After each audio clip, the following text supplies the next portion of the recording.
priests and artists are concerned with transcendence. They're concerned with the reach beyond where we are, towards where we ought to be, where we might be. And sometimes they find it in synthesis, that through synthesis of opposites, their reach for something higher can be realized. Now, in quantum physics, this kind of reach for something higher seems to me to be indicated by entanglements of quantum particles. And when you have the entanglement of opposite systems, opposing systems, there can be a new creation, something produced new. And what is produced new is something different than what was there in the opposites to begin with. So what we're talking about is something new, a reach upwards.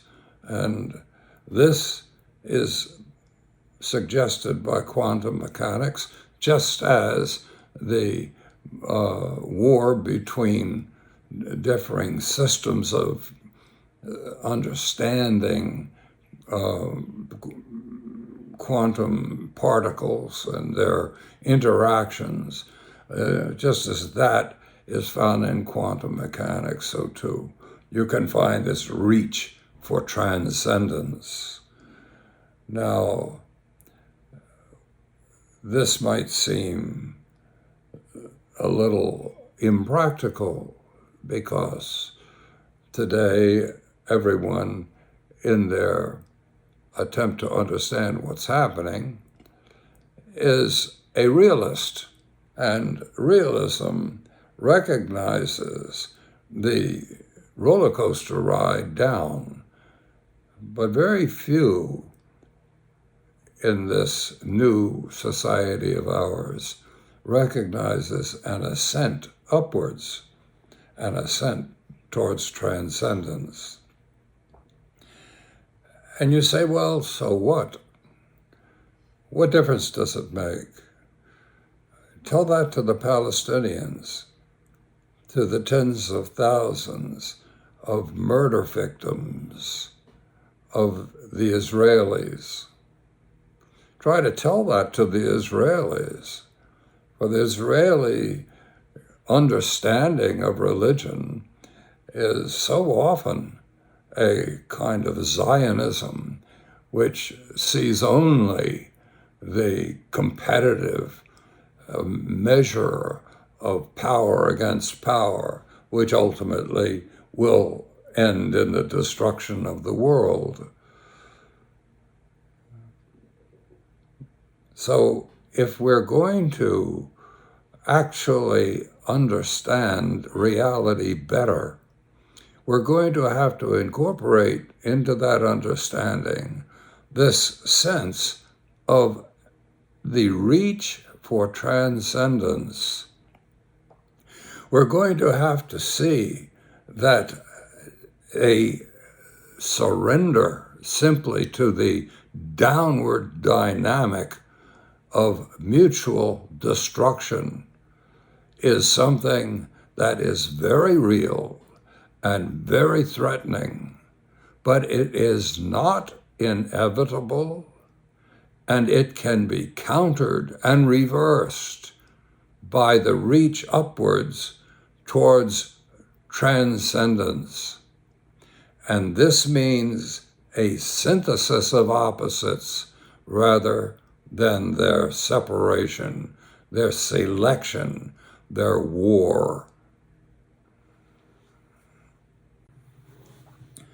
I've just been listening to a little bit of the Ring cycle of Richard Wagner, and Wagner is grasping and expressing the core of Western civilization as he saw it. And that core has to do with triumph of love, redemption of society through love. And of course, the question really then is, well, what does love mean? And in Wagner's four operas, love seems to me to mean mostly power. The hero is a man of power. The expression of what happens in life is a interweaving and an interrelating of dynamic power creations, and there's quite a number of them, and the associations of these power dynamics is amazing in the opera, and it's done with consummate skill.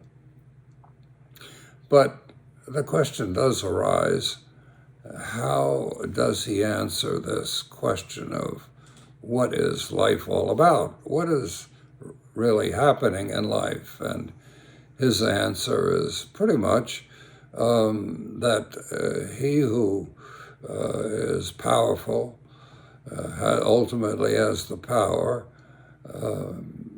can find meaning. But I don't know that that's really a helpful answer. After Wagner, and actually before Wagner for a little bit of time, the answer to that question basically was power. The redemption of the world is through power, and power is achieved. The Catholic Church often enough suggested that power was gotten by belief and obedience in its vision of life. And Wagner seemed to suggest that it was gotten by belief and obedience to the gods, to the demands of power. And certainly today, our scientists suggest to us often enough that the redemption is through conquest of power or control of it. And for many people, this is adequate. For me, it's not, and I think for many it's not, because power by itself can be used for good and for evil. So there's something else that has to be recognized. Yes, you need power, or you can't do anything. But in addition, you've got to know what love is. And 25, 30 years before Wagner, there was Schubert. And Schubert gave his whole life to giving an expression to this redemption through love. But it's what he defines love as that is of great interest, because he too had his motifs. He too had his themes, and they had their characteristic musical expressions. But the story that he told had to do with what love actually is. And love for Schubert is defined in terms of opposites. It's defined in terms of tensions between opposites. And ultimately, the opposition between God and his creation is reconciled by the divinization of his creation. And what does that mean? Well, it means a synthesis of the billions of opposites with which creation consists, so that the opposites must be laboriously brought into a productive tension with one another in order to create the new world. Now that is, in general and theoretically speaking, what Schubert is talking about, but the opposition that he focuses on very often is that between life and death. It's that between the hope for life, even in the face of death, and whatever is there beyond death. So in the Ninth Symphony, just to take an example, Schubert starts in the first movement by giving expression to the horns, to the yearning, this yearning for true life, a yearning which he symbolizes as a yearning of homesickness, the yearning of someone who has been born, raised in the Alps, and has been removed from those mountains, the yearning to return to the true home. But this true home, what is it? That true home has to do with something in life. And in the third movement, Schubert suggests what that is. He quotes a poem by Schiller. He sets that poem, has already set that poem, Das Geheimnis, the mystery. He has already set that poem to music as a lead, and he takes that poem and places it at the core of this most important of his instrumental works. And somehow or other, it is through the mystery of love, love between two people expressed through the eyes, expressed through a romance, that this is the secret that brings life. Now, again and again, that secret involves the divine. The divine is made human, made incarnate in human love. Human love must not be understood apart from its orientation to divine love. And he expresses this again and again in different ways throughout his creation, most of all in his instrumental works, in which this mystery is detailed and shown, and you're invited into it in many ways. But in this Ninth Symphony, you're invited into it through the love between a man and a woman. And in the fourth movement, the sacred dimension of this love, this redemption from the agonies of life. Well, Schubert has taken you into those agonies in the second movement of this. In the second movement, he says, my fortune has disappeared and my life is falling apart as thread parts from thread in my mortal vesture. So he's facing death, he's facing agony, and at the same time, there is redemption, and that redemption is expressed in many ways, but its core is the transfiguration of life through love. So when we're talking about Western civilization or about creation in general, we're talking about a mystery. We're talking not about things relating to one another. We are talking about living tensions between opposites, tensions that can either destroy us when they end in war, or they can redeem us when they end in synthesis. Here is Schubert's message to us, and it has a great deal more heft to it than that given earlier.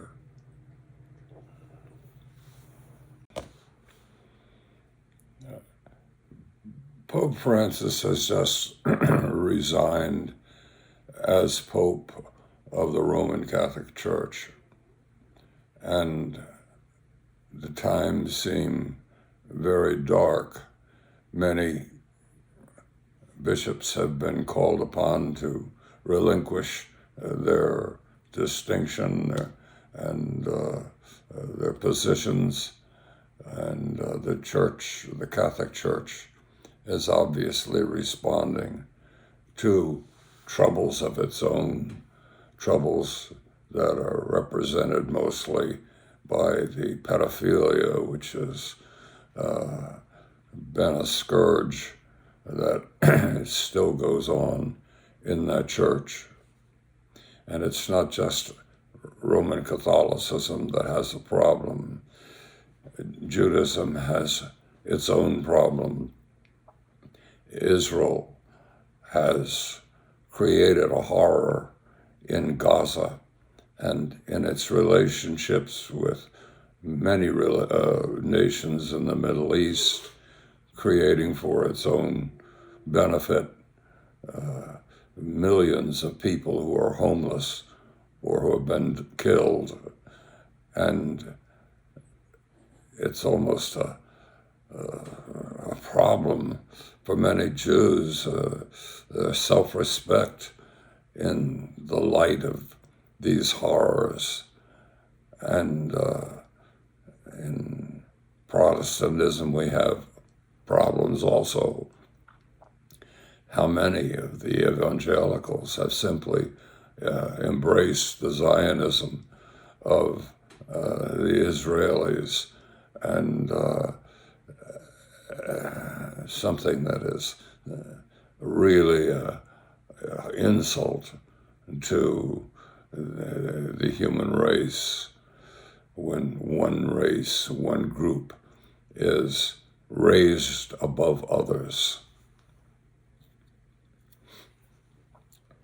So we are in a period of darkness, but the response of Pope Francis has been amazing, because instead of trying to find excuses or rationalize in the face of the problems of his church, he has admitted complicity. He has admitted complicity of many, many bishops, and even of himself, and has, in a sense, levied a punishment upon them and upon himself. And this, instead of drawing the curtain down upon this darkness, has introduced a new light. And what is that new light? The new light is based upon synthesis.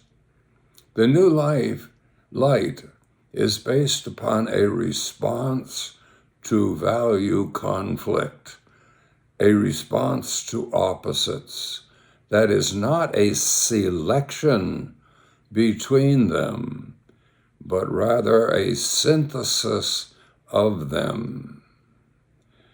Now, what in the world does that mean? Well, we all know what a synthesis is, and we all know what a value conflict is. Each one of us have two parents. Each parent has its own reality, and that reality is mixed in the child. And each of us is a child. Each of us must wrestle with the opposites that are there within us and create of them something meaningful and positive. And it's not just, of course, in that matter, but it's in the matter of religions. You have the same thing. You have differing ideas about what this relationship between man and God, between immanence and transcendence, what it's all about. And the Catholics have thought that their idea was right. Protestants have disagreed, and they have gone to war over it. Christians and Jews have gone to war over it. It seems to be the thing to do, really, to select.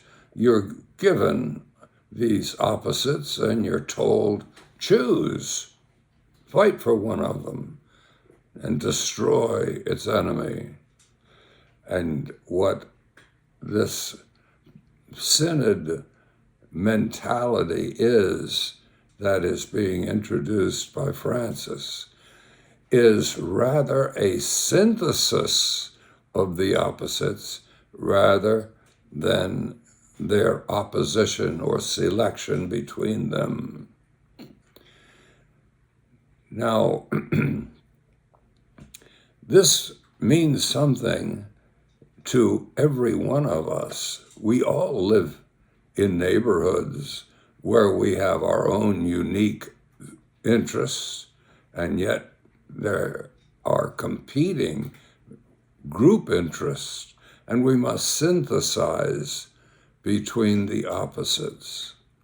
If you're a businessman, you know that your life depends upon your ability to synthesize opposing desires and interests.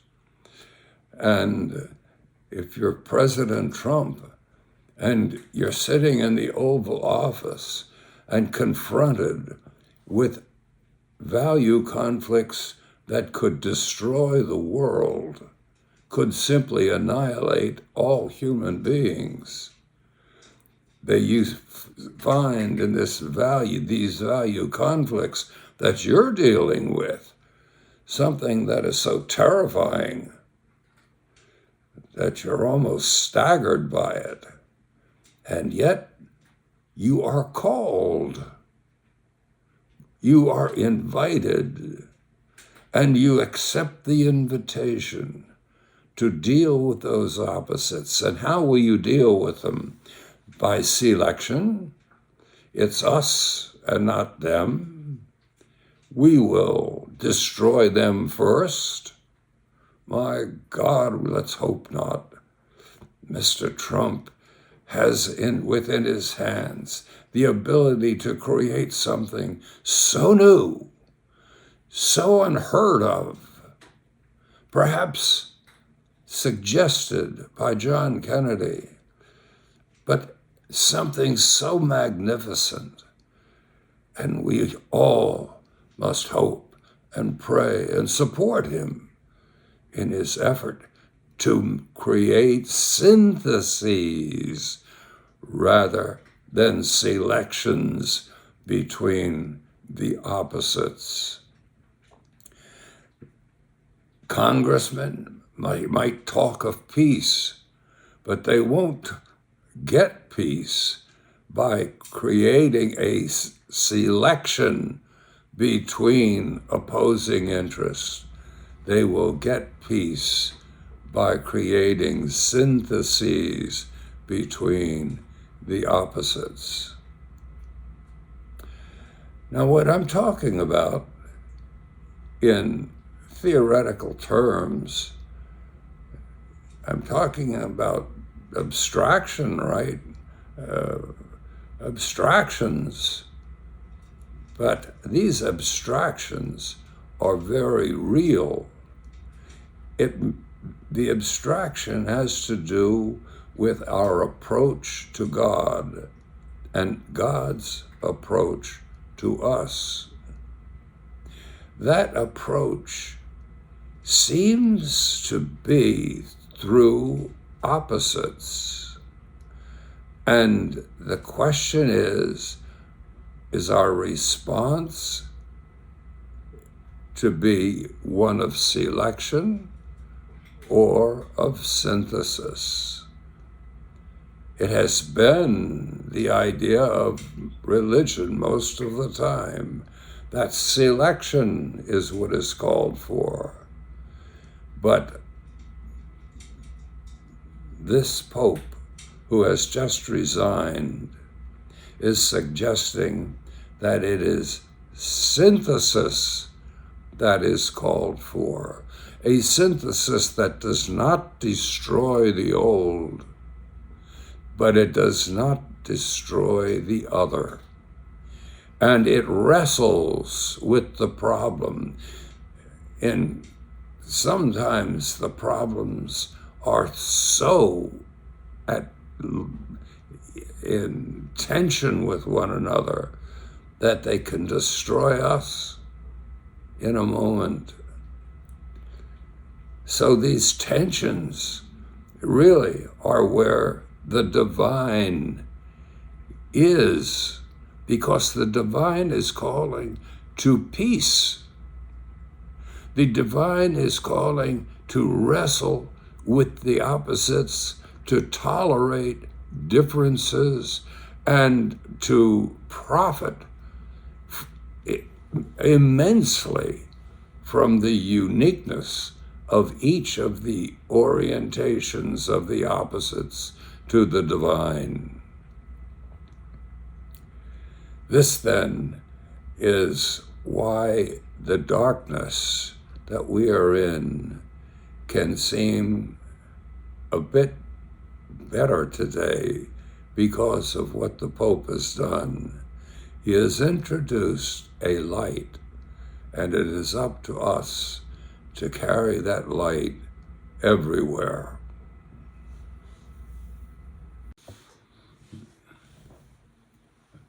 Pope Francis has just resigned, and he has, along with him, quite a number of other bishops have resigned also. This is a remarkable movement within the Roman Catholic Church, and the question is why. It seems obvious that the big problem has been the pedophilia one that has been such a horror for Roman Catholic families and their concern for their children. But the response of the Pope has not been one of rationalizing or trying to excuse. He has recognized the culpability of the church leadership in responding to this problem, and in fact, the problem still goes on. And his own resignation would seem to indicate that perhaps he feels that his response has not been all that it could have been or should have been. So in a sense, you say that the Catholic Church is in a deep, dark night of the soul. But the amazing thing is that because of this resignation of the Pope, there seems to me to be a light that shines that has not been shining before. What's that light all about? Well, it can have some interest, actually, not just to Catholics, but to Jews and to Protestants and to everyone. Certainly Judaism has its own problem with darkness in the horror that it perpetrates in Gaza, in the horror that it's perpetrated in the Middle East for quite a number of years. And certainly Protestants have their own problems with the night in the evangelical fascination with Zionism. But the Catholic Church has done something that might be of interest to both Judaism and Protestantism in this response of the Pope. And what that light is all about is indicated by the synod that is being convened. There is an emphasis upon synthesis as a response to value conflict. Now, value conflict is everywhere. It's our problem. It's all over. Your experience of value conflict and my experience of value conflict begins right at the beginning. We have a different mother, a different father, different way of looking at things. You have value conflict built in there, and how you deal with it. Do you select between them, or do you try to synthesize and create something new and healthy? The way you deal with it makes a lot of difference. In religion, you have value conflicts between Protestants and Catholics, and the response on both sides has all too often been basically select. You choose. If you're Catholic, you'd like to see everything be Catholic. And if you're Protestant, same thing. But as a Catholic, I say, you mean I would like to be without Protestantism? I would like to be without James Madison and George Washington and the founders. I would like to be without Immanuel Kant and Friedrich Schelling. No way I would like to be without that. Protestantism has been a great boon to me and to the world. And the response between Catholics and Protestants must not be selection, it must be synthesis. Now, synthesis is something that I'm sure Mr. Trump must have his own thoughts about, and whether he wants to be a selector or a synthesizer means everything to Mr. Trump and to us. When he considers the colliding interests of China, of Russia, and the United States, he could say, well, I'm an American and I'm going to choose America. I will do my best to weaken China and Russia. What? Isn't it possible to imagine that a synthesis of a healthy America, a healthy China, and a healthy Russia is possible? Is that creation so far beyond imagination that it should be rejected? It must not be rejected. Mr. Trump has within himself, and perhaps within his own wisdom, that ability to create something so new and so promising that the world cannot believe it.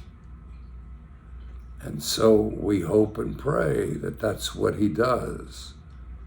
Religion, the nature of religion is one of synthesis, or it should be one of synthesis. Each religion has its own groupthink, its own group orientation to God. There are the rituals that it goes through. But each person has their own unique personal orientation to transcendence, to the divine. And these two things can conflict, and often do. And so, do you war one against the other? Do you select one and reject the other? No, You do your best to make them, in a sense, help one another, meet one another, foster the ability of each to do its own job better. So synthesis rather than selection is the name of the of the game in religion, in politics, in all forms of life. And this is what the Pope has introduced to us. It's not that nobody's ever thought about it before, but the Catholic Church has very rarely spoken this way before, and now it is speaking this way. It is not rejecting its past. It is saying that its past must be united with the present orientation of everything in the world today. That there is a job of synthesis that stands before us, challenging us. It will be a bear to wrestle with. And it's not just a bear, it's an unceasing flow of bears. And this is what it means, actually, to be wise, to have wisdom. It is to accept these challenges of value conflicts and respond to them with synthesis rather than selection.